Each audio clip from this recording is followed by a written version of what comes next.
All right, ladies and gentlemen, as we begin this, I want to look at Jason's challenge. We have several purposes for dissecting this text, but today's first purpose is we need to find all the actions. We need to find out who Jason is. Because in our writing prompt, we're going to be comparing Anne Frank to Jason. We're going to be comparing a real-life historical figure with a fictional historical figure. It's kind of like saying comparing Mr. Garcia to Tony Stark. Oh, no. Mr. Garcia is real. Tony Stark isn't. He is. Tony Stark has a good actor. All right? Or it's also like saying Mr. Garcia to Clark Kent. Mr. Garcia is real. Clark Kent is not. He's a fictional character. Yes. No, he's an actor. Clark Kent is a fictional character based off the writings of Jeff Johns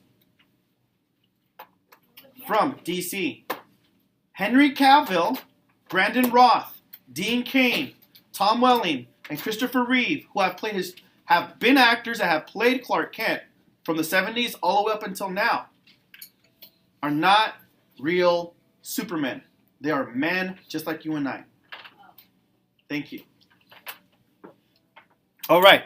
Before we dive into the text, let's go ahead and label the key features and the text features that we see right over here. So I'm going to go ahead and use Class Dojo to select a few of you guys, get you guys some more points.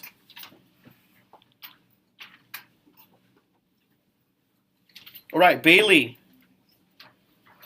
What's one thing that we can actually locate on here? That's a text feature. Title.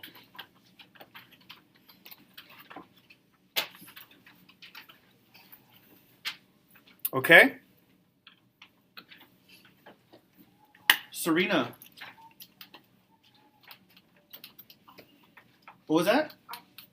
Author. And who's the author? Try to pronounce it. It's kind of funky.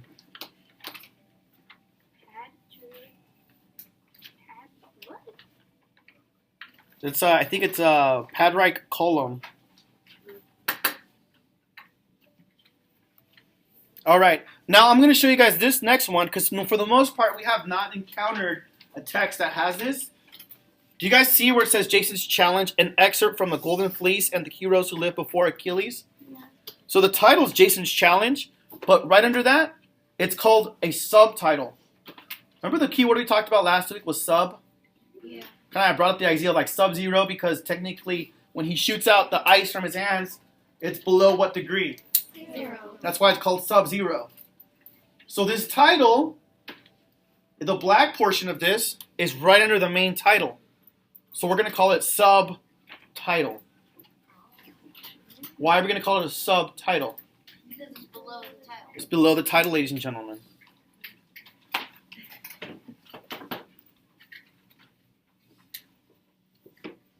And like anything else we see, we notice that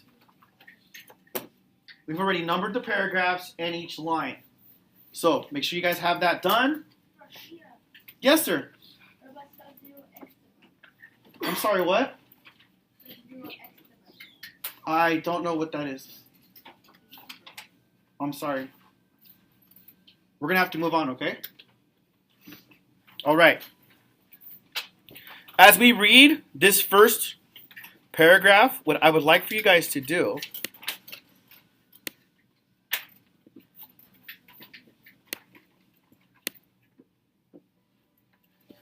is look for the specific verbs of what's happening. And there's going to be a lot of verbs of different characters. However, which character are we focusing on? Jason. So whether you see Achilles or somebody else, I want you to only locate the verbs that are specifically talking about Jason. Okay? And if you, for some reason, find a verb but you don't know, you can still ask. It's totally cool. Because we need to work together and dissect this whole prompt. I believe this is the second time we read this. First time, remember, you guys were just listening to it. So now, I want to really focus on that. Jason is a figure in Greek mythology whose father, Aeson, is the lawful king of Iolcus. Does Does it tell us anything about Jason so far right there? Yeah. What is it, Yvette? It says Jason is a figure. Figure. So on your notes on this side, I want you to put Jason, colon, put in the word figure.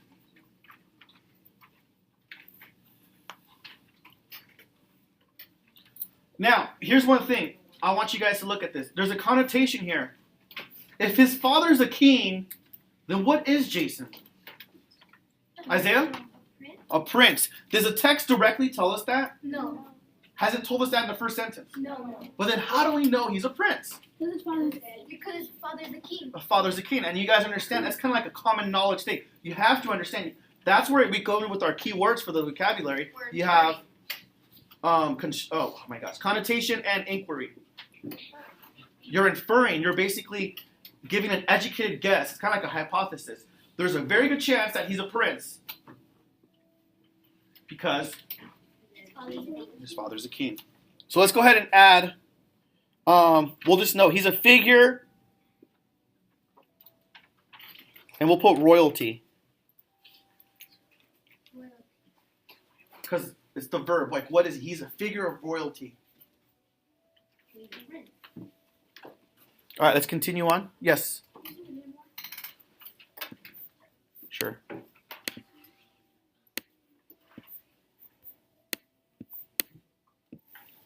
Can you see it? Figure of royalty.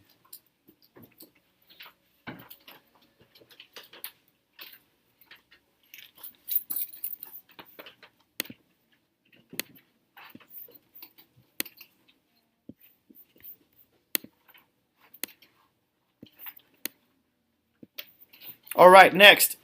Aeson, however, is overthrown by his brother, Peleus, when Jason is an infant. That tells us something. He's an infant. What does that mean? He's a baby. He's a baby? Okay. He's a figure of royalty.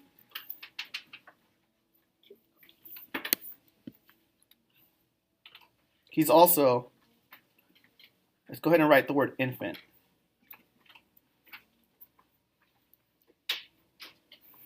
And you could put in parentheses baby. Kind of like Justin Bieber singing baby.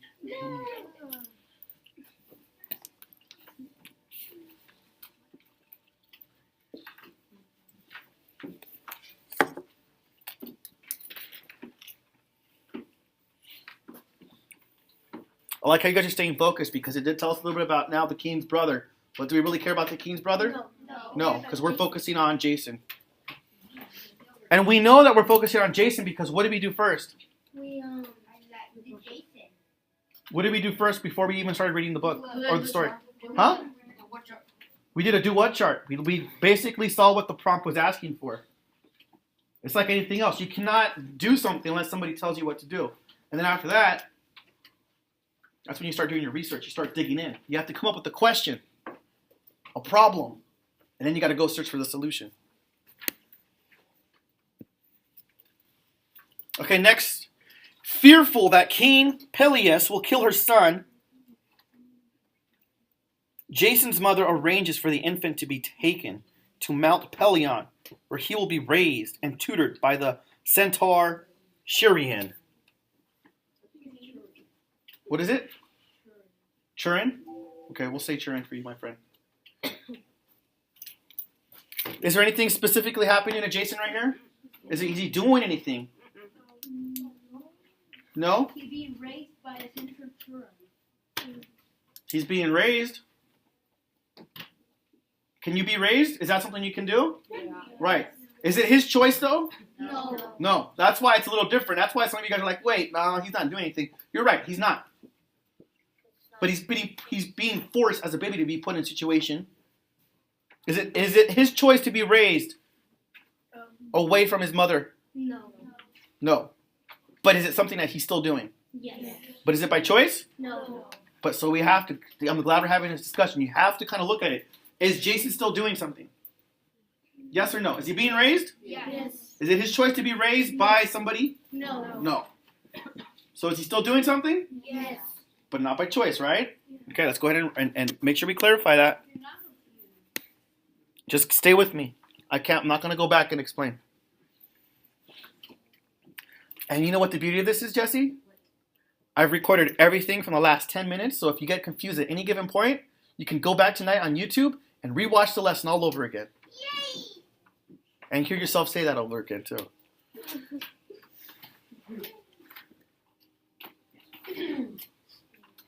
So underline will be raised and tutored. And write down raised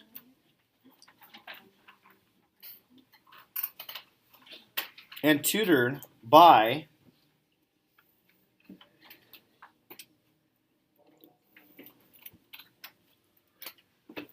I think we should pronounce it Chiron because it's like it reminds me of like vanilla chai tea.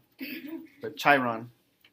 Yeah, because I think it's Chiron. I think it's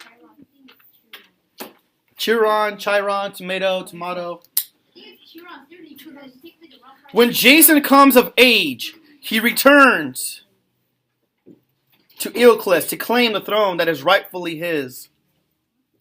He's claiming. Claim. Claim. Rightfully his. He's turning king. Let's go ahead and write that.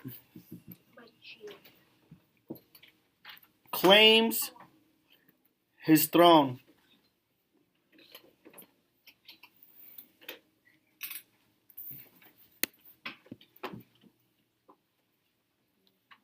That's what he's doing. He's claiming his throne. He's doing something authoritative. Like, I'm going to go back. I'm taking what's mine. What you doing in my castle? Mine.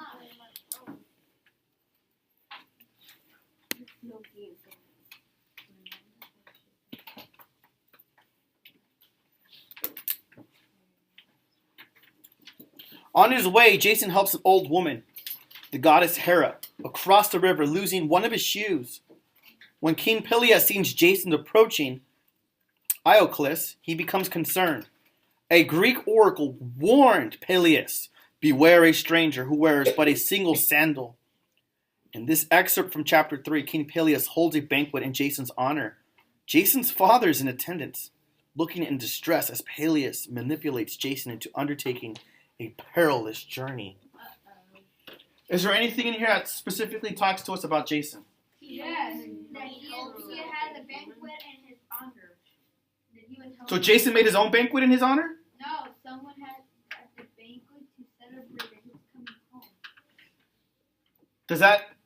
Who put the banquet together? Jason or the brother? The brother. Do we care about what the brother's doing? No. Why? Why don't we care? Because we're not talking about Teddy. Please raise your hand if you have a response. Laura. He was helping an old lady. Okay, so going back to the original question of what Jason's doing, he's helping out an old lady, right? Let's go ahead and focus on that.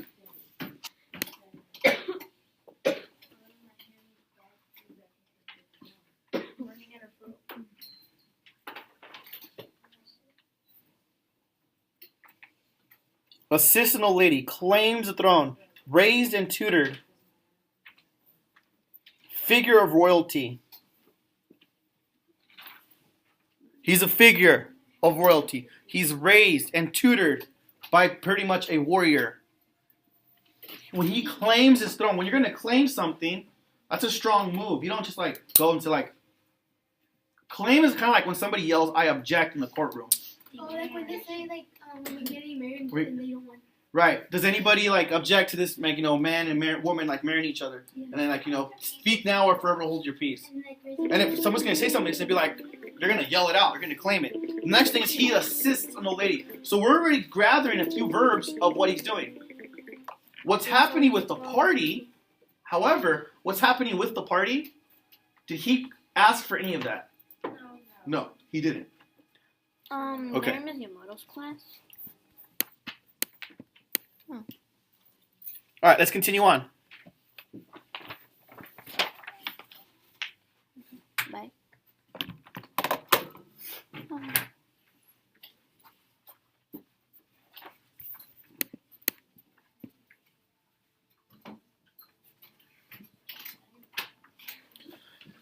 After they had eaten, King Peleus made a sign, and a cupbearer bringing a richly brought cup came and stood before the king. Anything in that sentence that tells us about Jason doing anything? No. Right now, it's his brother kind of taking the show, right? Okay. The king stood up, holding the cup in his hands, and all in the hall waited silently. Then Peleus put the cup into Jason's hand, and he, which is Peleus, cried out in the voice that was heard through the hall, "Drink from this cup, O nephew Jason, drink from this cup." Actually, so it's Jason's uncle. So the Peleus is actually the brother of his father. But as far as the king. O man who will soon come to rule over the kingdom that Cretheus founded. We read in the paragraph before that his uncle is giving him a perilous journey. The term perilous means challenge, a challenging journey. It's almost like you have to go through this. Here's a great example. A perilous journey, Luke Skywalker trying to save Princess Leia in the 4th movie. The original one. Alright? That is an example of a perilous journey. Yes, Jesse? And this kind of reminds me of time we're talking about the perilous journey. I remember that when we were talking about, we were writing something, a prompt, about, and they showed the video prompt, and he was learning about the plot. And they had like a little video. So you're comparing this to the hero's journey? That's a great analogy, because the hero's journey and that whole entire storyline of a hero's journey, ladies and gentlemen, comes from the ancient Greeks. All right. All in the hall stood up, paragraph 2, and shouted with delight at that speech. But the king was not delighted with their delight. Jason saw. He looked down the hall, and he saw faces all friendly to him. He felt as a king might feel, secure and triumphant. And then he heard King Peleus speaking once more. Anything in that specific paragraph, and I need somebody from this side of the room to go ahead and give me one of the action verbs or verbs that's happening. Either one of these 3 tables right here on this side. And while we're doing that, I want you guys to go ahead and circle and highlight what is Jason doing or feeling, because that's a verb, right? Within this. You guys can help each other out. You guys have 2 minutes to talk about it.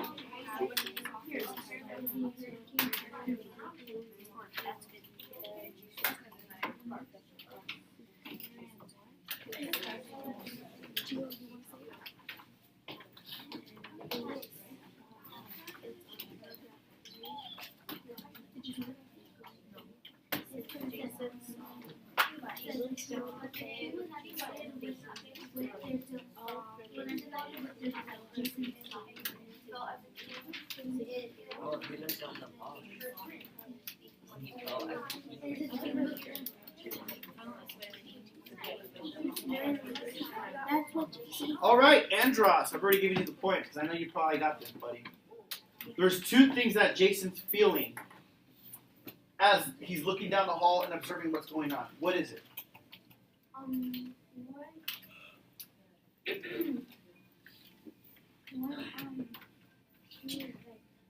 It's in paragraph 2.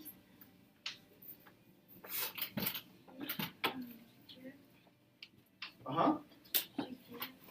And? Triumphant. Correct. Good, right. Give him a round of applause. That was actually pretty good.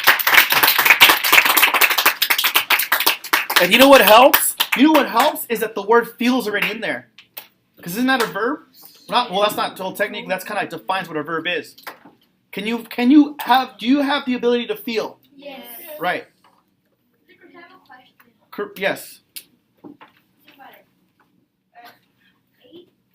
Jason is a prince, and his father is the king. But what about his brother? You mean his uncle? It's his uncle. Is he like the We're going to figure that out in a minute.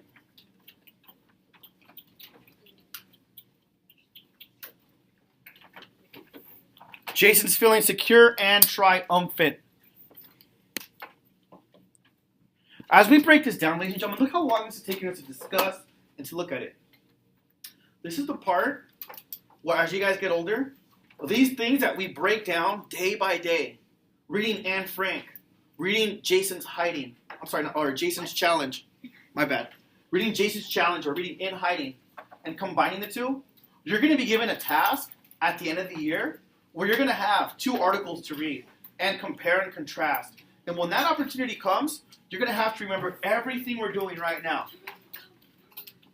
You're going to have to remember this time that Mr. Garcia took his time to break it down and to show us how to answer this, how to get a good score, how to collaborate together. And here's a part that is somewhat unfortunate.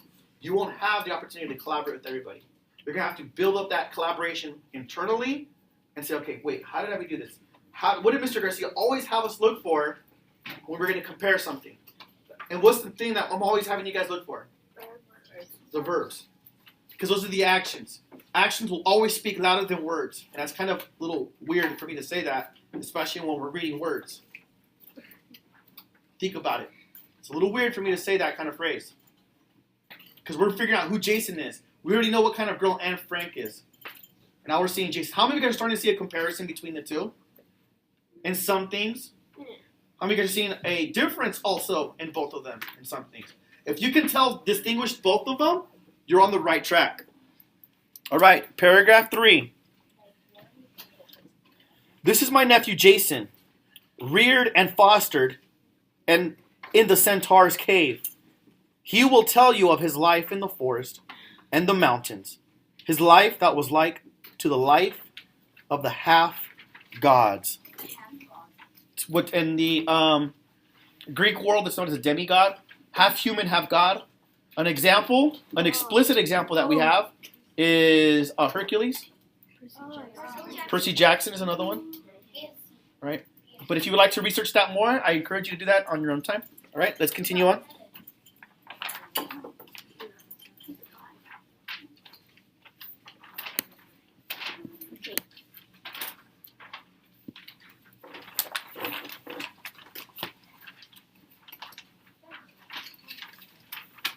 What I'm going to do, ladies and gentlemen, is we've already done the direct teaching part. I'm going to have you guys read this on your own between now and recess.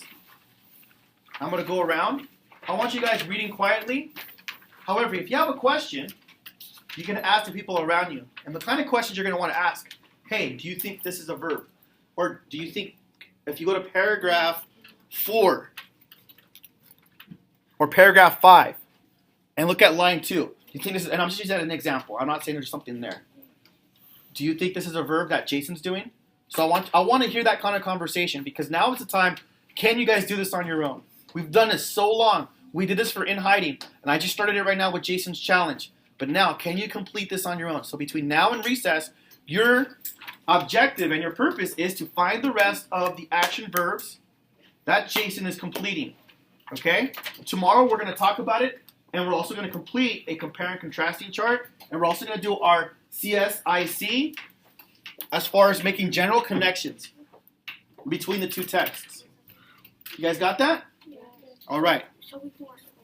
You are more than welcome to work with your table.